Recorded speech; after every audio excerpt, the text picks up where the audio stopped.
ক্যান্ডেন্স নামক এক 19 বছরের একটা মেয়ে, যে কিনা সবে কলেজে এন্ট্রি নিয়েছে, হঠাৎই একদিন মিসিং যায় 2007 সালে কানাডার অন্টারিও থেকে। তার ফ্যামিলি পুলিশে গিয়ে কমপ্লেন করে। এই যে ক্যান্ডেন্স ছিল, এই ক্যান্ডেন্সের একটা হিস্ট্রি ছিল।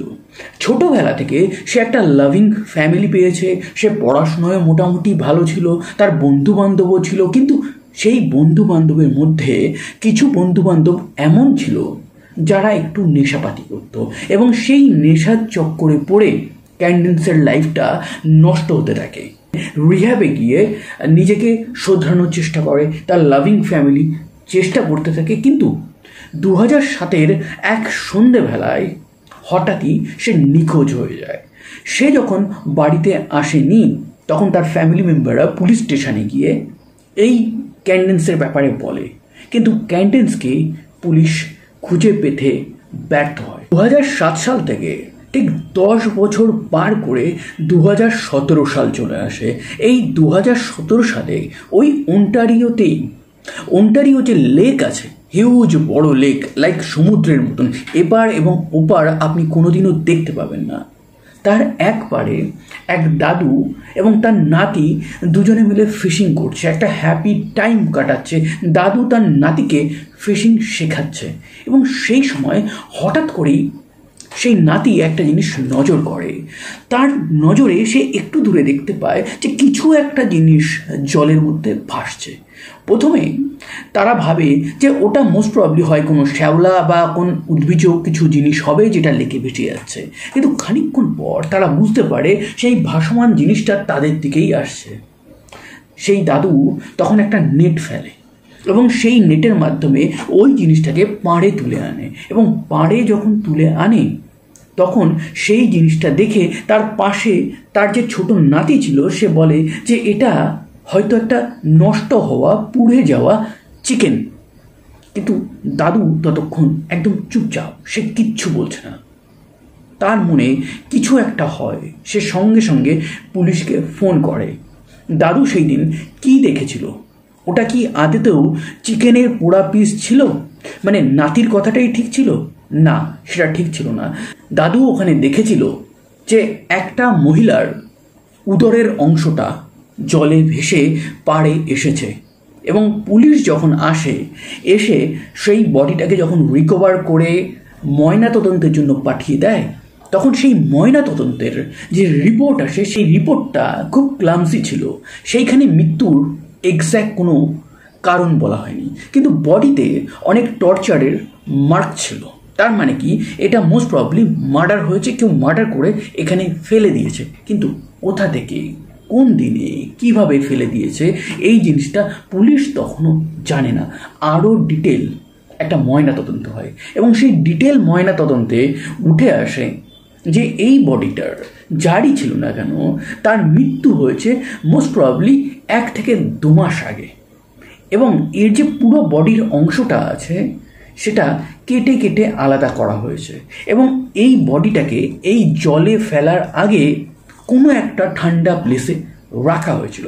এবার আপনারা জানবেন যে কানাডা একটা ঠান্ডার দেশ, সেখানে টেম্পারেচার -20-30 এরকম চলে যায়। নর্থের দিকের কথা বলছি না, কিন্তু আমি কানাডার বড় বড় সিটির কথা বলছি, সেখানকার টেম্পারেচারগুলোই এইরকম লেভেলে চলে আসে। তো সেই ক্ষেত্রে পুলিশ এখানে দুটো জিনিস ভাবে যে এই যে মেয়েটা আছে সে নিশ্চয়ই নর্থের কোথা থেকে এসেছে, বা হয়তো কোনো একটা ঠান্ডা জায়গায় এ ছিল মৃত্যুর আগে, তাকে হয়তো কেউ রেখে দিয়েছিল। এইরকম জিনিস ভাবতে ভাবতে এবার এই যে লাশটা এসছে সেটাকে আইডেন্টিফাই করার জন্য তারা চেক করতে থাকে যে আশেপাশে যত থানা আছে সেখানে যতগুলো মিসিং রিপোর্ট লাস্ট কয়েক মাসে লেখানো হয়েছে সেইগুলো কার কার। তারা অনেকগুলো মিসিং রিপোর্ট পায়, এবং সেই মিসিং রিপোর্টগুলো তার থেকে যে ডিএনএগুলো, মানে তার ফ্যামিলি মেম্বারদের প্রত্যেকের কাছ থেকে ডিএনএ নেওয়া হয়, এবং এই যে বডিটা পাওয়া গেছে, বডির উদরের অংশ, সেটার সাথে ডিএনএ ম্যাচ করানো হয়, এবং একটা জায়গায় গিয়ে এই ডিএনএ ম্যাচ হয়ে যায়। সেটা হচ্ছে রোরির ডিএনএ। Who is Rory? আজকে রোরির যে ঘটনা বলবো সেটা প্রচণ্ডই দুঃখজনক। মানুষকে কখনো বিপদে ছেড়ে তাকে একা রেখে আপনি চলে যাবেন না। ধরুন আপনি কাউকে চেনেন, হয়তো সে আপনার বন্ধু, সে হয়তো কোনো বিপদে পড়েছে, তাকে আপনি দেখলেন, তাকে একটু হেল্প করে আপনি সরে আসলেন, ভাবলেন যে আমি যদি বেশি হেল্প করতে যাই তাহলে আমার টাইম নষ্ট হবে বা আমি বিপদে পড়ব। এই জিনিসটা করবেন না। সে সেই সময় আপনার উপর ডিপেন্ড হয়ে আছে, আপনি ছাড়া সেই সময় তার কেউ নেই। আপনি যদি তাকে ছেড়ে দিয়ে চলে আসেন তাহলে হয়তো সেদিন তার মৃত্যু হতে পারে। আজকের যে রোরির ঘটনা বলবো, সেই রোরির জন্ম হয় 1999 সালের 13 জুলাই। সে প্রথম থেকেই পশু প্রাণী প্রচণ্ড ভালোবাসত। সে যখন স্কুলে ছিল না, সে আর্মি ক্যাডেটে যোগ দেয়। এবার আর্মি ক্যাডেটটা কি, এবার যারা ভারতে থাকেন তারা একটা জিনিস জানেন যে এনসিসি ক্যাম্প হয় না স্কুলগুলোতে, ঠিক ওই রকমই ওখানকার আর্মি ক্যাডেট ক্যাম্প হয়। সেইখানে যখন তার মাত্র বয়স 13 বছর, এই রোরি সারা কানাডাতে বেস্ট আর্মি ক্যাডেটের পুরস্কার পায়। কিন্তু এই সমস্ত ভালোর কিছুর মধ্যেই সে যাদের সাথে মিশছিল সেই সঙ্গটা ঠিকঠাক ছিল না। তার সঙ্গের কিছু বন্ধুরা নেশাপাতি ওই কম বয়স থেকেই করতে থাকে। এই কারণে তার যখন বয়স হয় মাত্র 14-15 হবে হাইস্ট টু হাইস্ট, সেই সময় সে কিন্তু নেশা করতে শুরু করে। এবং যখন সে নেশা করে তার ফ্যামিলি তার উপর রেগে যায়নি, তাকে বোঝাতে চেষ্টা করে যে তুমি এইগুলো করো না, তুমি শুধরে যাও, তাকে একটা রিহ্যাবেও দেয়। এই সমস্ত কিছুর মাধ্যমে সে কিন্তু আস্তে আস্তে বেরিয়ে আসার চেষ্টা করছিল। এবার এই যে রোরি আছে না, এই রোরির যে ফ্যামিলি আছে, সেই ফ্যামিলির হিস্ট্রিটা খুব একটা ভালো না। এই রোরির যে দাদু আছেন, সেই দাদুর 13 সন্তান। এবার 13 সন্তানের মধ্যে এক সন্তান তো তার বাবা আছে। এবার তার যে দাদু আছে, সেই দাদু একটা কুখ্যাত বাইকার গ্যাংয়ের মেম্বার ছিল। এবং এই কুখ্যাত বাইকার গ্যাং অনেক মারপিট, খুন, ডাকাতি, চুরির সাথে তাদের এলিগেশন তাদের উপর লাগানো ছিল। এবং সেই কারণে তার দাদু সে নিজেও 22 বছর জেল খেটে এসেছে। এই ব্যক্তির 13টা সন্তান, সেই 13টা সন্তানের মধ্যে একটা সন্তানের কন্যা হচ্ছে কে, এই রোরি। এবং এই রোরির যে কাকা আছে যার নাম হচ্ছে হার্লে, সেই হার্লের সাথে তার প্রচণ্ড ভালো সম্পর্ক। এবার এর মাঝেই এই রোরির বয়স 16 বছর হয়ে যায়। 16 বছর বয়সে একদিন রাত্রেবেলা সে নেশা করেছে এবং নেশা করে সে ড্রাইভ করছে, পুলিশ তাকে ধরে ফেলে। এবার যেহেতু তার 18 বছর বয়স হয়নি এবং সে এখনো পর্যন্ত আগে কোনো সিরিয়াস ক্রাইমে যুক্ত ছিল না, তো সেই কারণে পুলিশ তাকে ওয়ার্নিং দেয়, কোর্ট তাকে একটা ওয়ার্নিং দেয় এবং তাকে হাউস অ্যারেস্টে থাকতে বলা হয়। এবং সেই হাউস অ্যারেস্টে সে তার কিন্তু কাকার বাড়িতেই ছিল। এবং সেই সময় এই পুরো ব্যাপারটা রোরির যে মা ছিল সে কিন্তু জানতো এবং সে সাপোর্ট করতো। তার কারণ তার কাকা যে হার্লে আছে সে প্রচণ্ডভাবেই তার ভাগ্নিকে ভালোবাসতো নিজের ফ্যামিলির মতন। এবার এই যে হার্লে আছে, এই হার্লেরও একটা হিস্ট্রি আছে। এই হার্লে বর্তমানে ওন্টারিওতে একটা জামা কাপড়ের দোকান চালায়, কিছু পয়সাও কামিয়েছে। কিন্তু তার যে অতীত জীবনটা ছিল, সেই অতীত জীবনে সেও নেশাপাতি করেছে এবং সেই নেশাপাতি করে সেও নিয়ার অ্যাবাউট 2 থেকে 2.5 বছর জেলে কাটিয়ে এসছে। কিন্তু সে এখন সেই সমস্ত কিছু থেকে দূরে চলে গেছে। সে এখন একটা বিন্দাস লাইফ তার ওয়াইফ তার বাচ্চাদের সাথে কাটাচ্ছে, কোনো ঝুট ঝামেলা নেই এবং সে তার ভাগ্নিকে প্রচণ্ড ভালোবাসে। এবং এই সময় করতে করতেই হঠাৎই যখন এই রোরির বয়স 17+ হয়েছে, সেই সময় হঠাৎই সে বাড়ি এসে বলে যে তার একটা প্রিয় মানুষ হয়েছে যার নাম হচ্ছে টনি। সেই টনিকে সে খুব ভালোবাসে এবং এই খবরটা যেই না সেই ফ্যামিলিকে বলে, তার ঠিক 1 মাসের মধ্যেই সে জানতে পারে যে সে প্রেগনেন্ট।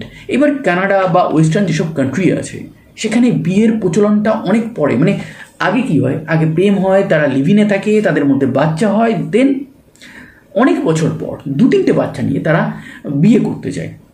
কিন্তু এই জিনিসটা নিয়ে তাদের যে কালচার আছে সেটাকে ব্লেম করার কোনো কারণই নেই। তারা যেটা ভালো বুঝছে সেটা করছে, আমরা যেটা ভালো বুঝছি সেটা আমরা করছি।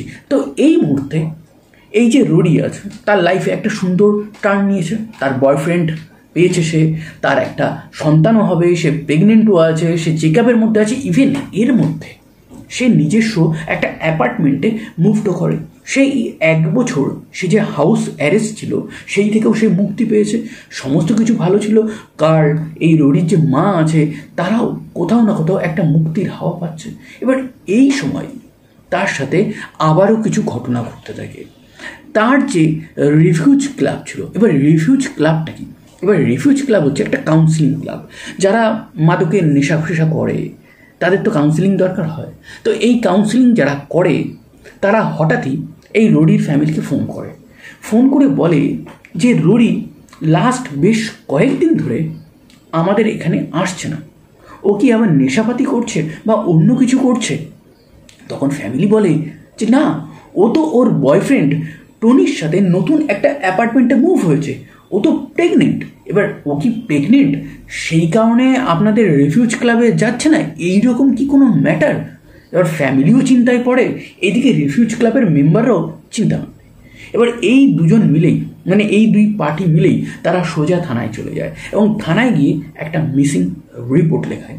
পুলিশ তদন্ত শুরু করে এবং পুলিশ যেই তদন্ত শুরু করে, তদন্তের শুরুতে যখন এই যে ভিকটিম আছে, রোডি আছে, তার যতগুলো স্টেপ আছে, সে কোথায় গেছিল, কোথায় খেয়েছিল, তার লাস্ট অ্যাক্টিভিটিগুলো কি, সেই সমস্ত কিছু যখন দেখছে তখন একটা হসপিটালে গিয়ে তারা পৌঁছায় এবং এই হসপিটালে অদ্ভুত একটা জিনিস দেখে যে রোডির সাথে একটা মহিলা এবং তার বয়সী আর একটা মেয়ে আসছে।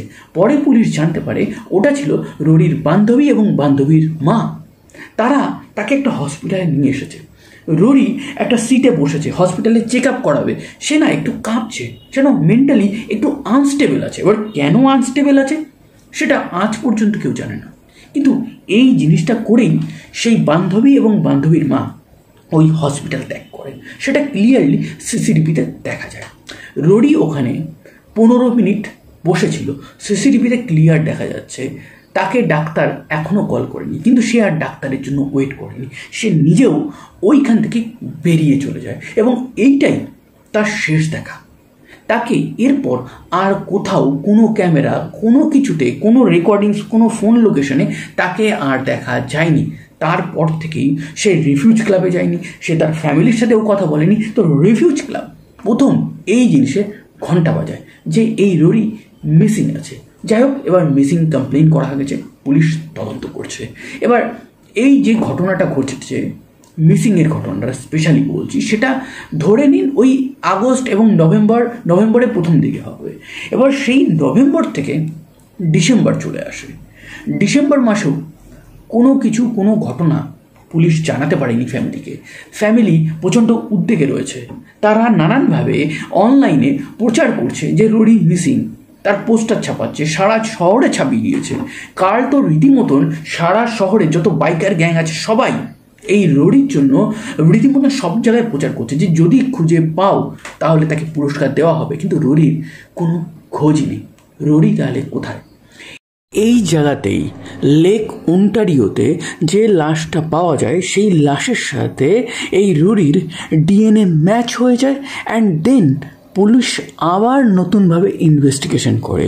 রুডির বডি তো তারা পেয়ে গেছিল, কিন্তু স্টিল রুডির ব্যাপারে যে তদন্ত সেটা কোনোভাবেই ওই হসপিটালে যে সিসিটিভিতে তাকে দেখা গেছিলো তারপর থেকে এক চুলও কিন্তু পুলিশ এগোতে পারেনি। এই ঘটনার উত্তর পুলিশ দিতে পারবে না, এই ঘটনার উত্তর ফ্যামিলি দিতে পারবে না, এই ঘটনার উত্তর একটা লেবার, যাকে আমরা প্লাম্বার, মানে জলের পাইপ বা জলের যারা কাজ করে না, বাথরুমে যেসব কলের পাইপ টাইপ খারাপ হয়ে গেলে যারা কাজ করে তাদেরকে আমরা প্লাম্বার বলি ইংলিশে। তো সেই এক প্লাম্বার এই কেসটা সলভ করতে চলেছিল। এবার ঘটনাটা কি? ঘটনাটা হচ্ছে এইটা যে এই ওন্টারিওর একটা সোসাইটি আছে, একটা রেন্টাল সোসাইটি আছে, এবং সেই রেন্টাল সোসাইটিতে প্রচুর জলের যে ফ্ল্যাশ হয় না, সেই ফ্ল্যাশে প্রবলেম হচ্ছে, জলের পাইপে জলটা ঠিক পড়ছে না। এবার সবাই না বুঝতে পারছে যে নিশ্চয়ই এই জলের পাইপে কিছু একটা ফেসে আছে বা কোনো একটা প্রবলেম হচ্ছে। এবার সেই বেসমেন্টে অ্যাডাম বলে একজন লোক থাকে। এই অ্যাডাম, তাকে যখন সবাই জিজ্ঞাসা করে যে জলের পাইপে কি হয়েছে, তাকে জিজ্ঞাসা করার মেইন কারণটাই হচ্ছে যে বেসমেন্টের সিস্টেমটা এমন করা আছে যে বেসমেন্টে প্রবলেম হলেই এই পুরো ফ্ল্যাটে, পুরো রেন্টাল অ্যাপার্টমেন্টে একটা প্রবলেম ক্রিয়েট হবে। তো এই কারণে প্রথম যদি এই জলের পাইপের প্রবলেম হয়, চলে যাও বেসমেন্টে যে থাকছে তার কাছে।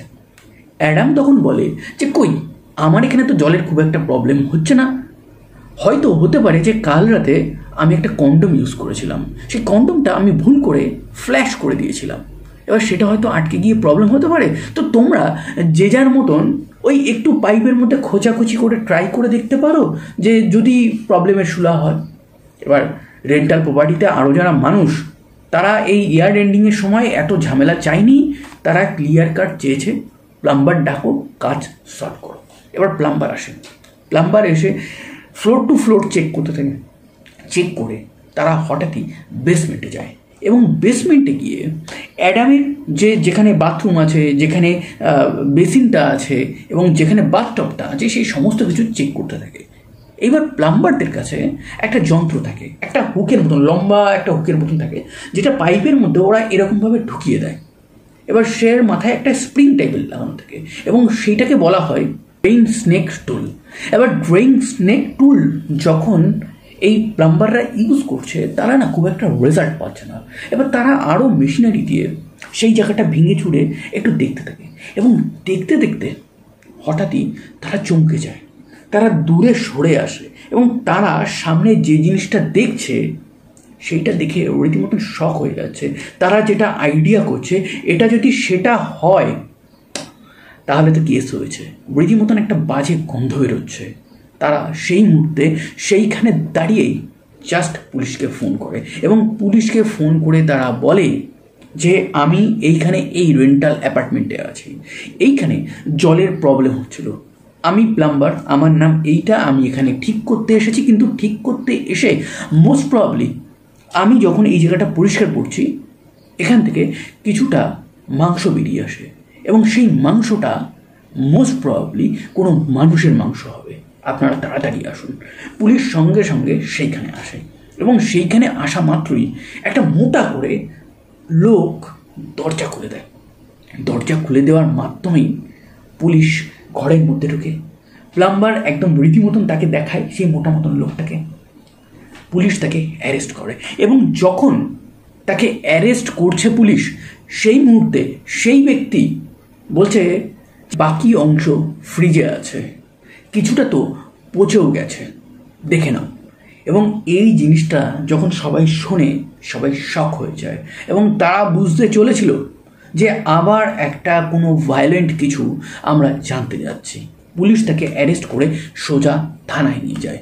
এবার এই যে থানায় নিয়ে গেল এবং এই যে অ্যাপার্টমেন্টে কিছু মাংসের টুকরো পাওয়া গেল, সেটা কার এবং এই ব্যাপারটাতে যখন পুলিশ ডিএনএ টেস্টের হেল্প নেয় এবং সেই ডিএনএ টেস্টে বেরিয়ে আসে একটা অদ্ভুত জিনিস, সেটা হচ্ছে এই বডির এই মাংসগুলো এবং নদীতে পাওয়া সেই যে উদরের অংশগুলো, সেই সমস্ত কিছু ম্যাচ হয়ে যায় রোরির ডিএনএ স্যাম্পেলের সাথে। ইয়েস, ওইটা রোরি ছিল। এবার পুলিশ যখন ওই অ্যাডাম, মানে যে ব্যক্তিকে অ্যারেস্ট করেছিল সে বেসমেন্টে থাকতো, সে অ্যাডাম ছিল, সেই অ্যাডামের ঘরে ঢুকে দেখে ঘরটা ব্যাপক নোংরা, বাথরুমে টুকটাক রক্তের ছিটে লাগানো আছে, চারিদিকে সমস্ত জামা কাপড় এলোমেলো পড়ে আছে, চারিদিকে অ্যাডাল্ট টয় পড়ে আছে, নানান রকম বিকৃত জিনিস চারিদিকে পড়ে আছে, যেগুলোর বর্ণনা আমি ইউটিউবে আপনাদের সামনে করতেও পারবো না।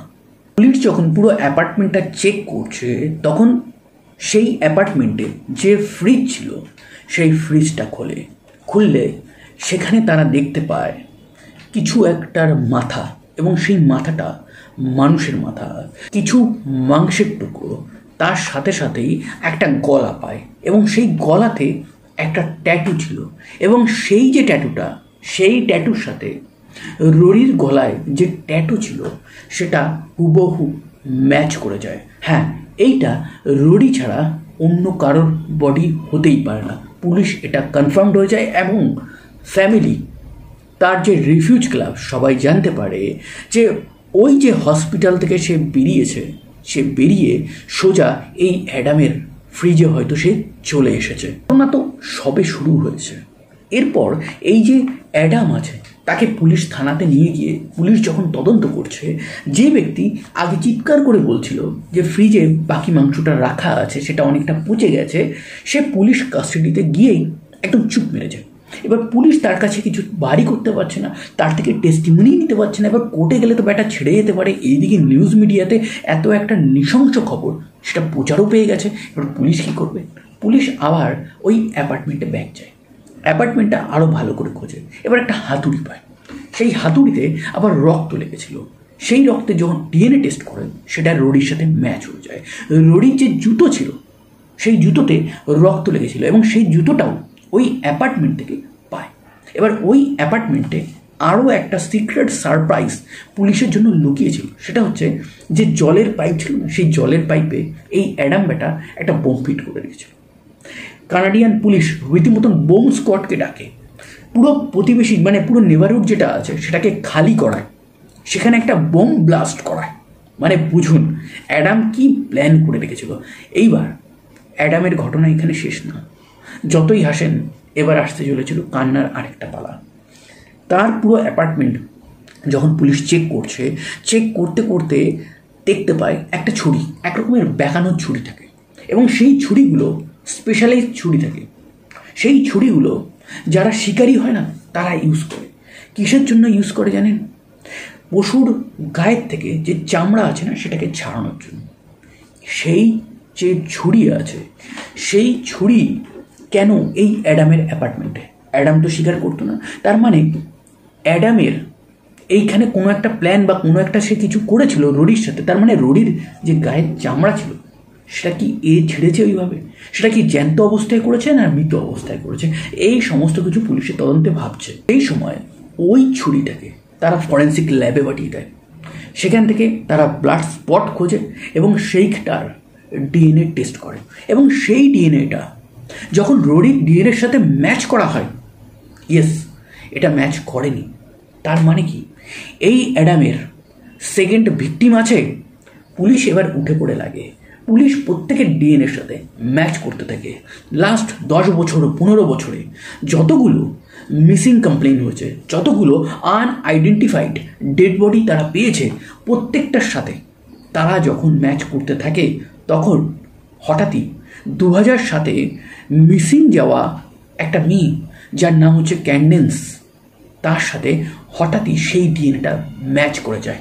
ইয়েস, দীর্ঘ 10 বছর পর ক্যান্ডেন্সের ফ্যামিলি জানতে পারলো যে ক্যান্ডেন্স কোথায়। অ্যাকচুয়ালি ক্যান্ডেন্সের বডি পাওয়া যায়নি, কিন্তু ক্যান্ডেন্সের ডিএনএ ওই অ্যাপার্টমেন্টের ওই ছুরি থেকে পাওয়া গেছিল।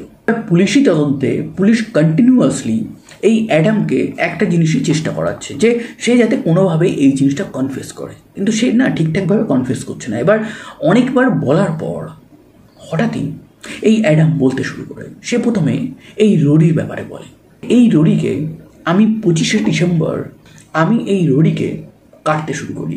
ইভেন আমার না একটা প্রবলেম হয়, আমি কোনো একটা কাজ আজ করব কাল করব এই করে করাই হতো না। এই যে রোডির বডিটা আছে না, সেই বডিটা আমার কবে ফেলে দেওয়ার উচিত ছিল, সেই জিনিসটা আজ ফেলবো কাল ফেলবো করে ফেলাই হয়নি। এই কারণে কিছু বডি পার্ট ওর মধ্যে থেকেই গেল। ইভেন আমি ওর যে বডি পার্টগুলো ফেলেছিলাম লেক অন্টারিওতে, সেই জিনিসটা এমনভাবে প্যাক করে ফেলেছিলাম সেগুলো কোনো দিন ভেসে ওঠারই কথা না। যাই হোক, ভেসে উঠেছে, আপনাদের ভাগ্য। সব থেকে বড় শকিং জিনিস বলে, সে বলে যে ক্যান্ডেন্সের যে রক্ত লাগা ছুরিটা ছিল, সেই ছুরিটাও ফেলে দেওয়া উচিত ছিল, এটাও তার একটা ফল্ট। সে বলে যে এই যে ক্যান্ডেন্স আছে, এই যে রোডি আছে, এরা সবাই তার নাকি গার্লফ্রেন্ড টাইপের ছিল। এরা নাকি আগেও ওই বাড়িতে এসেছে, কিন্তু পুলিশ জানে যে ক্লিয়ারলি সে মিথ্যা বলছে। এখন সে ভিকটিম শেমিং করছে এবং এই ভিকটিম শেমিংটা করতে করতেই সে বলে যে সেই দিন যে এই যে ক্যান্ডেন্স এসেছিল, রোডি এসেছিল, সেগুলো তারা নাকি তাদের ইচ্ছায় এসেছিল। তো পুলিশ বুঝতে পারে যে এখন এই অ্যাডাম গেম খেলছে, কিন্তু গেম খেলেও লাভ নেই। পুলিশের কাছে বর্তমানে যথেষ্ট এভিডেন্স আছে। এবং আপনাদের একটা জিনিস মনে হতেই পারে, আচ্ছা এই ক্যান্ডেন্স রোডি এরা অ্যাডামের সাথে মিটটা করলো কোথা থেকে, কি করে দেখা হলো? দেখুন, ঘটনার তদন্তে ইন দ্য লাস্ট পুলিশ এটা মানতে বাধ্য হয় যে এটা জাস্ট একটা কোইন্সিডেন্স ছিল। মানে হসপিটাল থেকে রোডি বেরিয়েছে, সঙ্গে সঙ্গে তখনই হয়তো এই অ্যাডামকে সে দেখে বা অ্যাডাম তাকে দেখে ফেলেছে, সেই জায়গায় সে কিডন্যাপ করেছে। কিন্তু কখনো অ্যাডাম কিন্তু তাদেরকে কিডন্যাপ করেছে নাকি অন্য কোনোভাবে এনেছে, এইভাবে এক্স্যাক্টলি এই যে থিওরি যে তাদের গার্লফ্রেন্ড ছিল, মানে তার গার্লফ্রেন্ড এই রোরি এবং ক্যান্ডেন্স নাকি ছিল, এই থিওরি ছাড়া অন্য কোনো থিওরি কিন্তু বলেনি। কিন্তু এই থিওরি কেউই বিশ্বাস করেনি, না আপনারা বিশ্বাস করেছেন, না তখন পুলিশ, না ফ্যামিলি মেম্বার, না আমি, না কেউ বিশ্বাস করেছে। এই এভিডেন্স তারা সবটাই কোর্টে পেশ করার জন্য একদম রেডি আছে। যে অ্যাডামের ব্যাপারে এতক্ষণ ধরে কথা বললাম, যে অ্যাডামকে আপনাদের এতক্ষণে 100% একটা সাইকো মনে হয়েছে, যার ব্যাপারে 1000টা গালি আপনাদের দিতে ইচ্ছে করছে, এই অ্যাডাম কে? এই অ্যাডাম, তার বয়স যখন এই ক্রাইমটা সে করেছে নিয়ার অ্যাবাউট 42 কি 43। সে একটা গ্যাস স্টেশনে কাজ করে, গ্যাস স্টেশন মানে পেট্রোল পাম্পে কাজ করে। তার সাথে সাথে সে পার্ট টাইম সিনেমা যে সেট থাকে সেই সেটে সিকিউরিটি গার্ডেরও কাজ করতো। তার এগেনস্টে টুকটাক এদিক ওদিক ঝামেলার খবর পুলিশের কাছে ছিল। ইভেন এই ব্যক্তির যে আচার আচরণ সেটা বরাবরই একটু নৃশংস ছিল। আজ থেকে 20 বছর আগে, মানে 2017 থেকে 20 বছর আগে, যখন এই অ্যাডামও, তার বয়স হয়তো কত 23-24 ছিল, সে কিন্তু হিংস্র ছিল। সে তখন দুটো মহিলাকে ডেট করেছিল এবং সেই দুটো মহিলাও কোর্টে এসে এটা বলে যে এই অ্যাডাম কিন্তু তখনও একটু হিংস্র টাইপ ছিল। যখন সে ফিজিক্যাল হতো তখন সে মেয়েদের গলাটা চিপে ধরতো এবং ততক্ষণ চিপে রাখতো যতক্ষণ না তারা নিঃশ্বাস নিতে পারতো না, যতক্ষণ না তারা ছটফট করতো। তো এর থেকে বোঝাই যায় যে এই অ্যাডামের নৃশংসতা দেখতে খুবই একটা পছন্দের ব্যাপার ছিল এবং সেই এই জিনিসটা করতো। এই অ্যাডাম বলে যে তার চাইল্ডহুড নাকি খুব বাজে ছিল, তার মা বাবা তাকে নাকি ভালোভাবে টেক কেয়ার করেনি। কিন্তু আমি এখানে একটু জ্ঞান দেবো যে দেখুন, কারো চাইল্ডহুড খারাপ হতেই পারে, তারা খুব আনলাকি, কিন্তু এই বলে আমার চাইল্ডহুড খারাপ বলে তুমি একটা ভালো চাইল্ডহুড কাটাচ্ছ, তোমার একটা ভালো জীবন আছে, সেটা থেকে আমি হিংসা করব না। আমি আমার লাইফটা গড়ার চেষ্টা করবো। আমরা বিদেশে যেসব ক্রাইমগুলো দেখি না, সেখানে ক্রিমিনালগুলো ইন দ্য লাস্ট একটা কথাই বলে, আমার চাইল্ডহুড খারাপ ছিল তাই আমি এই করে ফেলেছি, এবং কোর্টও অনেক সময় এইসব মেনে নিয়ে তাকে কম সাজা দিয়ে দেয়। এবার অ্যাডামের কি হবে? ট্রায়াল শুরু হয় 2018 সালের মার্চ মাস থেকে, এবং সেই দিন থেকেই এই অ্যাডাম নানানভাবে এই যে হিয়ারিংটা হচ্ছিল সেটাকে ডিলে করতে থাকে। এর মাঝে করোনা চলে আসে। এবার করোনার সময় না সমস্ত কিছু অনলাইনে হচ্ছে, ভিডিও কলিংয়ের মাধ্যমে কোর্টে হিয়ারিং হচ্ছে, ভারতেও হয়েছে, বিদেশেও হয়েছে। এবার সেই সময় মাঝে মাঝেই এই যে অ্যাডাম আছে না, সেই অ্যাডাম বলতে শুরু করে যে সারা রাত জেগে আমি আমার উকিলের সাথে কথা বলেছি, সো আমি কোর্টের হিয়ারিংয়ে থাকতে পারবো না, আজকে কোর্টের হিয়ারিং হবে না। এইভাবে ডেট বাই ডেট সে পিছোতে থাকে। কিন্তু 2021 সালে এসে সে কোর্টের সামনে গিল্টি হয় এবং কোর্ট তাকে আজীবন কারাবাস শোনায়। তো এই অ্যাডাম এখন জেলে আছে। কিন্তু ওয়েট, এই অ্যাডামের ব্যাপারে আরও কিছু বলার আছে। সেটা হচ্ছে এই অ্যাডাম দুজনকে মেরেছে, তার মধ্যে একজনের খোঁজ তো পুলিশ পেয়ে গেছে, কিন্তু ক্যান্ডেন্সের বডিটা কোথায় সেটা তারা কোনো খোঁজ পায়নি।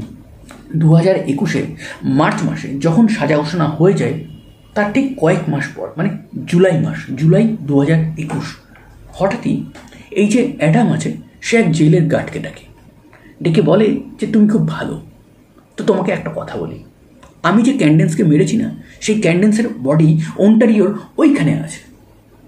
পুলিশকে যখন জেল গার্ড এই জিনিসটা বলে তখন পুলিশ এই অ্যাডামকে বাইরে নিয়ে যায় এবং সেই স্থানে নিয়ে গিয়ে সেখানে ঘোরাঘুরি চালায়। অ্যান্ড হ্যাঁ, ক্যান্ডেন্সের যে বডি রিমেন্স ছিল সেইটা নিয়ার অ্যাবাউট এদিকে 10 বছর আর এদিকে প্রায় 4 বছর, মানে 14 বছর পর ক্যান্ডেন্সের বডি রিমেইন তার ফ্যামিলির কাছে যায়। তার ফ্যামিলি ক্যান্ডেন্সের অন্ত্যেষ্টি করে এবং এরপর এই অ্যাডাম আবার জেলে চলে যায়, তাকে ছাড়া হয়নি। কিন্তু এই যে অ্যাডাম আছে, এ তো আপনি একে বলতেই পারেন একটা সিরিয়াল কিলার। অ্যান্ড আমি 100% শিওর এই যে দুটো কিলিং যে কেসে সে ধরা পড়েছে, কিন্তু তার যে আচরণ আছে, তার যে ব্যবহার আছে, তার যে সিসিটিভি ফুটেজে সে যেভাবে কথাগুলো বলেছে, আমি ক্লিয়ারভাবে বলতে পারি এই অ্যাডাম এই দুটো খুন করেছে সেটা শিওর, কিন্তু এর আগেও সে খুন করেছে। পুলিশ যদি ভালো করে তদন্ত করে, তার হিস্ট্রিগুলো দেখে, হয়তো অনেক আগের কেস, পুলিশ হয়তো হাত নাগাল পৌঁছাতে পারবে না, কিন্তু আমি শিওর এর আরও অনেকগুলো খুনের জন্য দায়ী আছে। সেটা কটা, একটা, দুটো, তিনটে, চারটে, পাঁচটা আমি জানি না, কিন্তু তদন্ত করলে আরও অনেক কিছু বেরোতে পারে। তো এই ছিল আজকের একটা very very very interesting true crime ঘটনা। তো এইরকম রিয়েল লাইফ ট্রু ক্রাইম ঘটনা যদি আপনারা শুনতে চান ইন স্টোরি ফরম্যাট, তাহলে অবশ্যই আমার চ্যানেলটাকে সাবস্ক্রাইব করুন এবং আজকের ঘটনা ভালো লাগলে একটা লাইক করুন, একটা কমেন্ট করুন এবং বন্ধুদের গ্রুপে অবশ্যই শেয়ার করে দিন। ধন্যবাদ। দেখা হবে আবার নতুন কোনো এক ট্রু ক্রাইম ঘটনার সাথে।